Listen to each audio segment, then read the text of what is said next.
Welcome to another of my videos where I work through and explain A-level physics multi-choice questions. If you want to try to answer this question yourself, pause the video now. If you got the answer D, well done. If you'd like to hear my explanation of how I found the answer, please continue watching.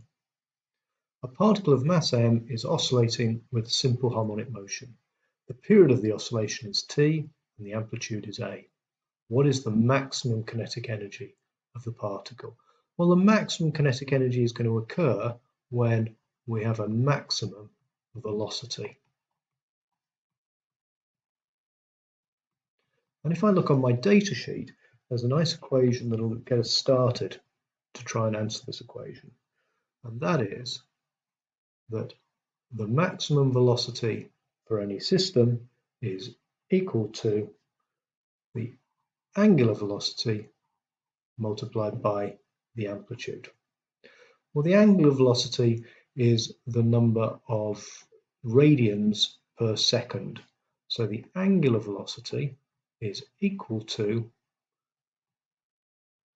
2 pi radians, which is 306 degrees, divided by the time period. So I could substitute that into this equation, and I could say that the max is equal to 2 pi over t multiplied by a, the amplitude. Now we're trying to find the maximum kinetic energy, which, as I said, is going to occur when you've got your maximum velocity.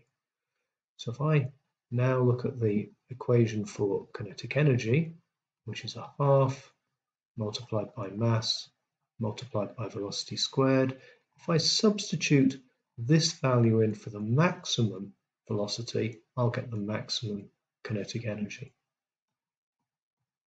So my max kinetic energy is going to be equal to half multiplied by mass multiplied by v squared. So that's 4 pi squared amplitude squared over time period squared.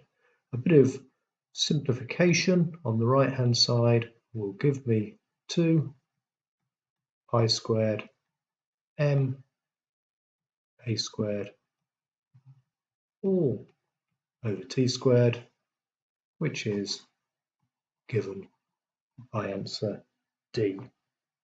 If you found this useful, please press the like button. All comments below will be welcome, and I hope you'll share and watch more of these videos in the series.